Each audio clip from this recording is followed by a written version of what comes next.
नमस्कार, आप देख रहे हैं के न्यूज। मैं हूं आपके साथ सोनी चौहान। हमारे खास कार्यक्रम में आपका स्वागत है और आज हम अपने इस खास कार्यक्रम में आपको मिलवाने जा रहे हैं एक खास मेहमान से, डॉक्टर नौहेरा शेख जी से, जो कि राष्ट्रीय अध्यक्ष हैं AIMIEP की, यानी ऑल इंडिया महिला एम्पावरमेंट पार्टी की, जो एक बिजनेस वुमेन है, जो CEO हैं हीरा ग्रुप की।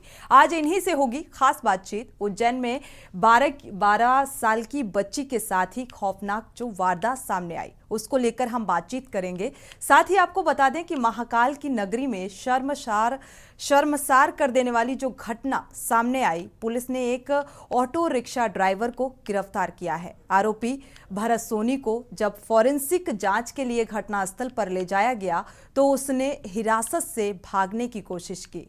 भागने की कोशिश में उसकी चोट लगी। पुलिस ने उसे प्राथमिक उपचार के लिए अस्पताल में भर्ती कराया। और आपको बता दें कि उज्जैन पुलिस ने मामले की जांच के लिए 28 सदस्यीय SIT का गठन किया है।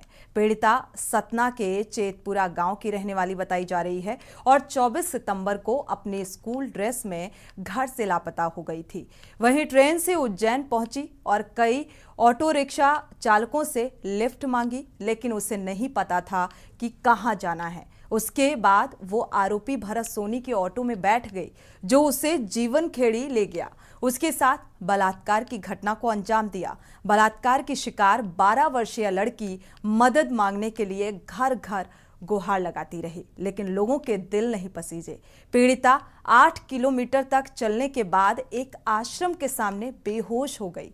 नाबालिग पीड़िता को इंदौर के अस्पताल में भर्ती कराया गया, जहां उसकी हालत में अब सुधार देखने को मिल रहा है।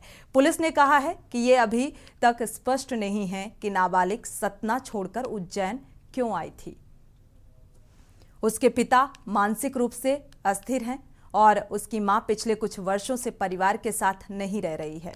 लड़की अपने दादा और बड़े भाई के साथ रह रही थी। घटना ने पूरे देश को झकझोर कर रख दिया है। हालांकि इस घटना को लेकर राजनीति भी हुई, कई तरीके की बयानबाजी भी सामने आई और आज CM ने इस बात का जिक्र भी किया कि दोषियों को बख्शा नहीं जाएगा।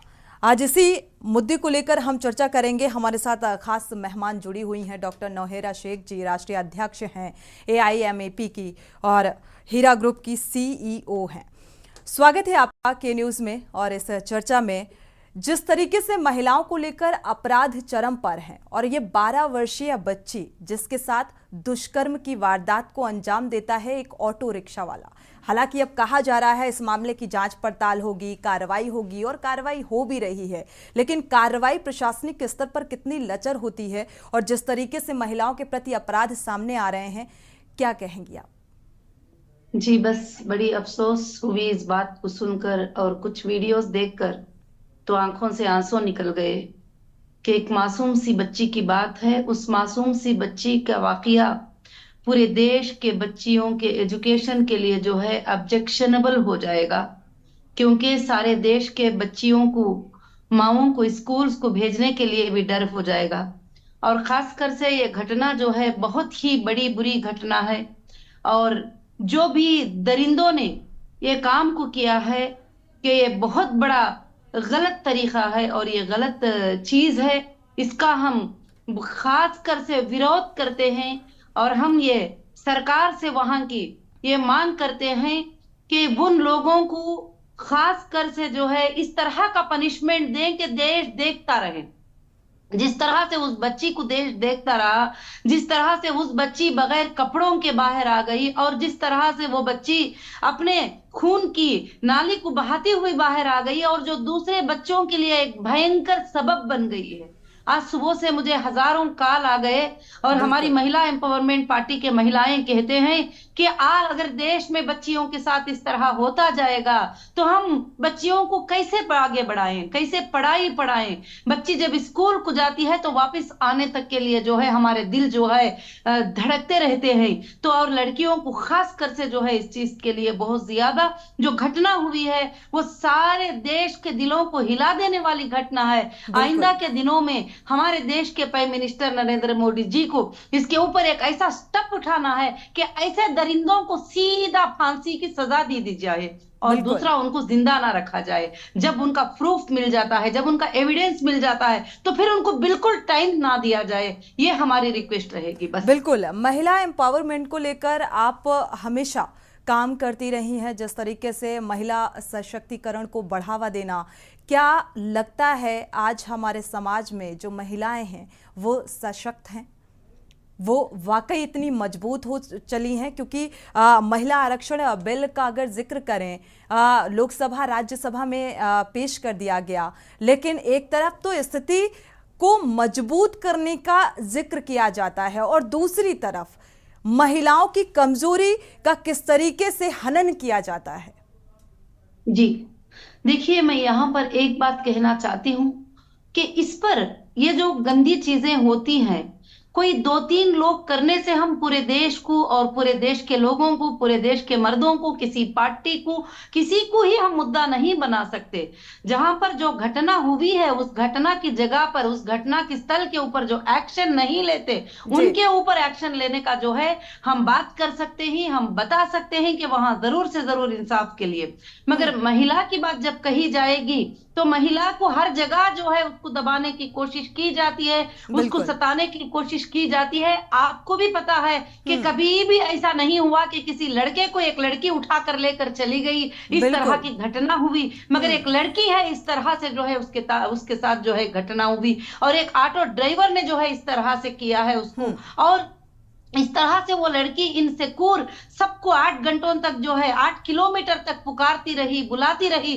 तो मगर ऐसे चीजों में जो है खास कर से जो है महिलाओं की मदद के लिए महिलाओं को भी खड़े हो जाना चाहिए, हमारे देश के भाइयों को भी खड़े हो जाना चाहिए, हमारे देश में जो ताकतवर लोग हैं उन सबको खड़े हो जाना चाहिए। महिलाओं की सुरक्षा के लिए, बच्चों की सुरक्षा के लिए, स्कूल की सुरक्षा के लिए जो जो सुविधाएं जरूरत थी वो सब करना चाहिए। मैं ये बात करना चाहूंगी। बिल्कुल, आज जिस तरीके से ये घटनाएं सामने आती हैं नौहेरा जी, ये 12 वर्षीय बच्ची थी, उज्जैन की जो घटना सामने आई पूरे देश को इसने झकझोर कर रख दिया।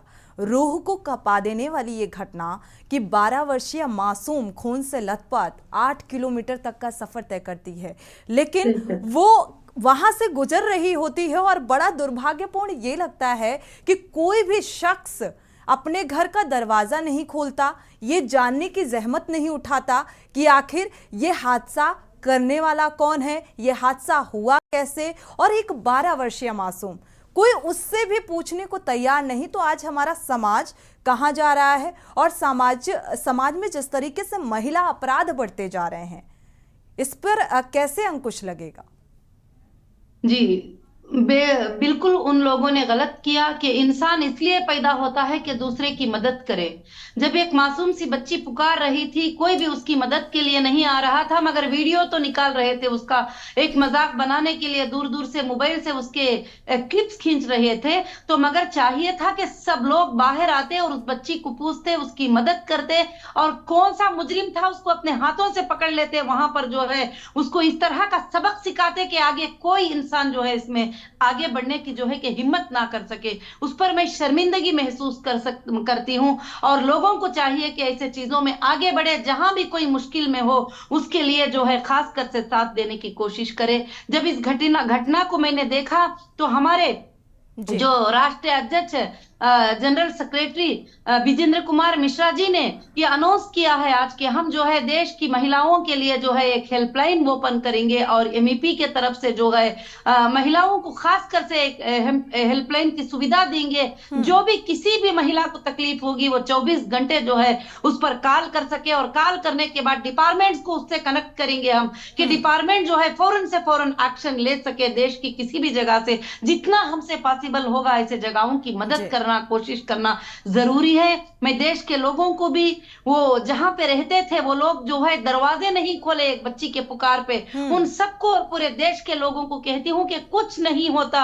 जब कोई तकलीफ में तुम्हें पुकारता है तो आप आगे आ जाइए मदद करने के लिए, मगर प्लीज इसको जो है ना देश का मुद्दा बनाइए, ना इंसाफी का मुद्दा बनाइए, इंसाफ दिलाने का मुद्दा बनाइए, मगर इसको एक पॉलिटिकल मुद्दा मत बनाइए। क्योंकि कोई एक इंसान गुनाह करता है तो उसको भी जो है वोट बांटने के के लिए बैठ जाते हैं। तो महिला एम्पावरमेंट पार्टी का यह इरादा है कि देश में होने वाले नाइंसाफियों से लड़ाई करें और पूरे बिल्कुल। देश के साथ, किसी संघ के साथ, किसी पार्टी के साथ नहीं, बल्कि देश में होने वाले नाइंसाफियों के साथ लड़ाई करें। ये जो बच्ची के साथ हुई है, बहुत बड़ी नाइंसाफी हुई है। मैं वहां के चीफ मिनिस्टर साहब से गुजारिश करती हूं कि खास कर से प्योरली उसके ऊपर एक्शन लिया जाए और इसको चेक किया जाए, ऐसा एक्शन लिया जाए कि तुम्हारा स्टेट जो है पूरे देश को नमूना बन जाए और आगे कोई ऐसी बच्ची को हाथ लगाने की हिम्मत ना कर सके। बिल्कुल। शिवराज सिंह चौहान जो सीएम हैं, उन्होंने इस बात का जिक्र किया है कि अब कड़ाई से सख्ती के साथ जो है अपराधियों के खिलाफ कार्रवाई की जाएगी। और हालांकि जो अपराधी है, आरोपी है भरत सोनी का नाम सामने आ रहा है, उसके खिलाफ कार्रवाई का जिक्र किया है उन्होंने।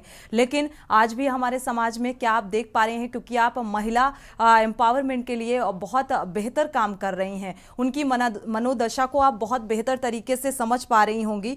हेल्पलाइन नंबर जो आपने चालू किया, तो होप सो आने वाले समय में एक बेहतर रिजल्ट इसका सामने आए, ताकि ऐसी घटनाओं में कुछ कमी देखने को मिले। साथ ही क्या समाज में जो महिलाएं हैं उनकी सोच जो है, क्या आपको नहीं लगता अभी भी इतनी सीमित है कि वो खुलकर किसी अपने साथ हुए अपराध को रख नहीं पाती हैं?